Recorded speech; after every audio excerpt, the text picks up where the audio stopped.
He was silent. He was silent for a long time. It was like a week.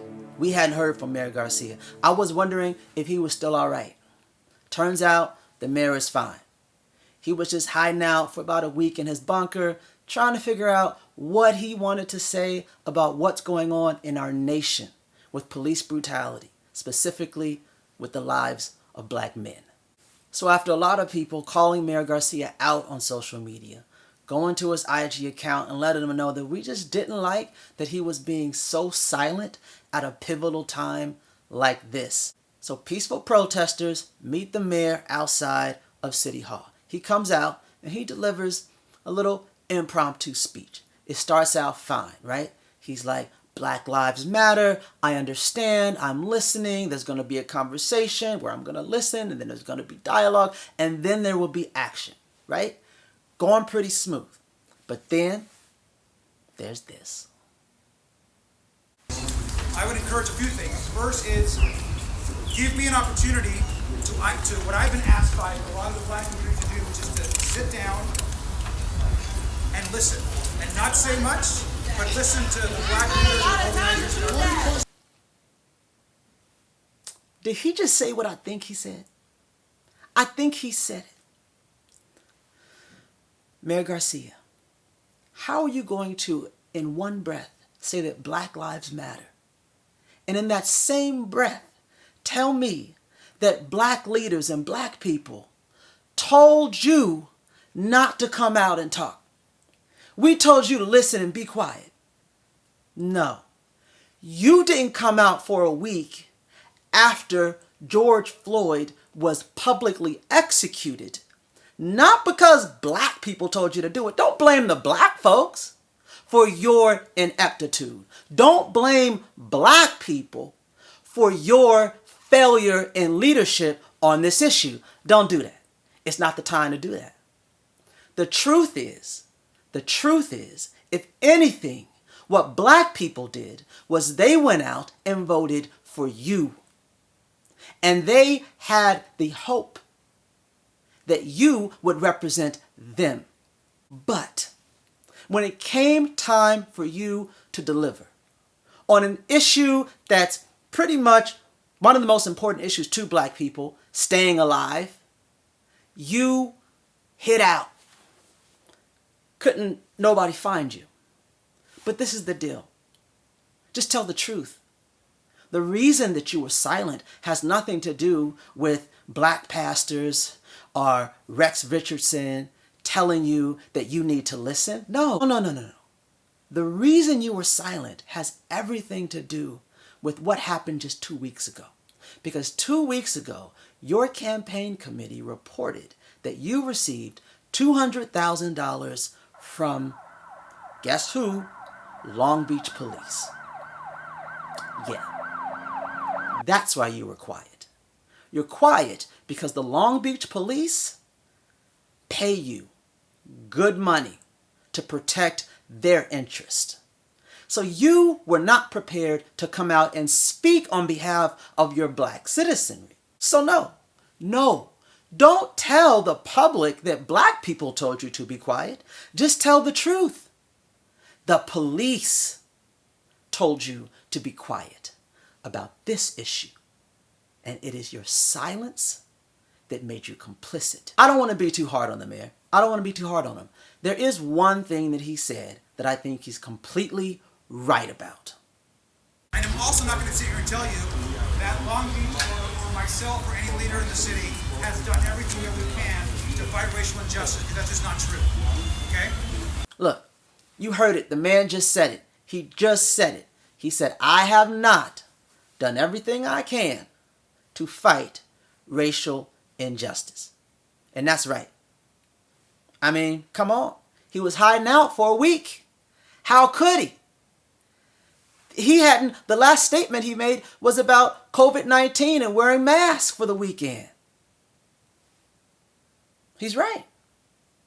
That doesn't mean that there's not racial injustice, not just in our country, but in our institutions. In our own department. In all of our institutions. And when I talk about institutions, I'm talking about police departments, education systems, workforce systems, healthcare. So it exists everywhere. See, Mayor Garcia has a doctorate in education, so he is explaining to us what is called institutional racism. And he says that there is institutional racism in Long Beach.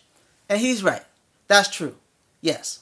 But Mayor Garcia has left something out. Yes, Dr. Garcia, there is institutional racism in the city of Long Beach. One of those institutions is the police department. And you know what? That police department has Dr. Garcia's Venmo account.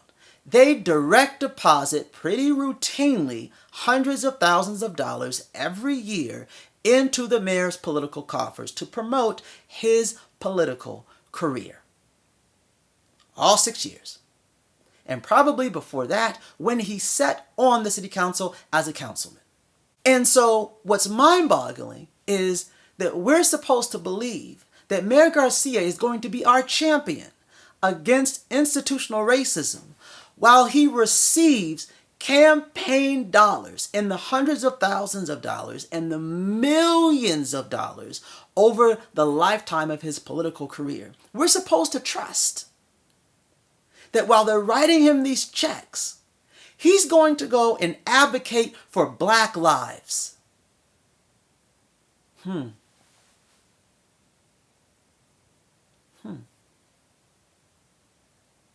Really?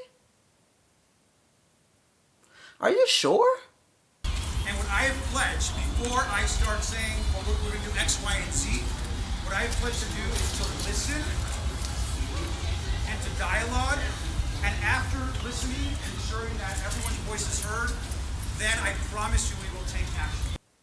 You see, the problem with Mayor Garcia going to the police to advocate against police brutality after receiving money from the police is he doesn't have a lot of leverage there. No, he doesn't. There are some big problems that Mayor Garcia needs to fix, and to do it, he needs to not have any conflicts of interest, okay? One of those things is there are files, police records, that show police brutality, police misconduct, right? Well, those files need to be publicly released. The police who pay Mayor Garcia, they don't want those files released at all. In fact, after January 1st, when a law was passed that says that those files must be released upon public request, guess what? The guys that pay Mayor Garcia, they said, we don't want that to happen. So guess what? The mayor and the city attorney say, we're not doing it. After Mayor Garcia finishes his conversations and his dialogues and his listening, what he's going to do is he pledges action. Okay. Let me tell you what that action is probably going to look like. Mayor Garcia is going to have a few town halls. Okay? At the town hall, he's going to have the chief of police there, maybe a few black leaders, and then he's going to listen to maybe a few students, a few people from Black Lives Matter. He'll let them speak, and he'll stand there, and he'll shake his head, and he'll say he understands. All right? Then Mayor Garcia will create a committee. He'll put some people on that committee that will appease us. Maybe a few faith leaders, somebody from Black Lives Matter, some community leaders, people that we know. And then nothing. Nothing. No real change. We still won't get those files that we need. You know, the ones that show police brutality and misconduct. Those that should be released to the public. Should be public information. Yeah, those files. Not going to get those. No. It's not going to happen.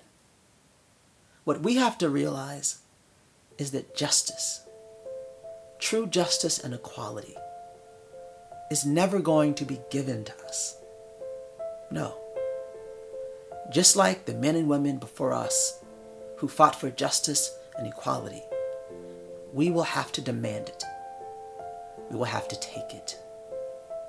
The same way that the police have taken power from black bodies. One of the primary things we need to take away is the power of the police over our elected officials. They hold that power through their money. The only way that we're going to see justice is not by our local politicians making pledges to listen and to have conversations and to dialogue. No, we need a pledge that Mayor Garcia will stop taking money from the police so that he can represent the people who elected him and not the people who fill his pockets. And I'm also not going to sit here and tell you that Long Beach, or myself, or any leader in the city has done everything that we can to fight racial injustice, because that's just not true. Okay?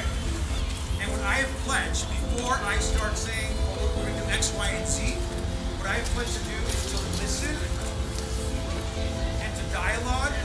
And after listening and ensuring that everyone's voice is heard, then I promise you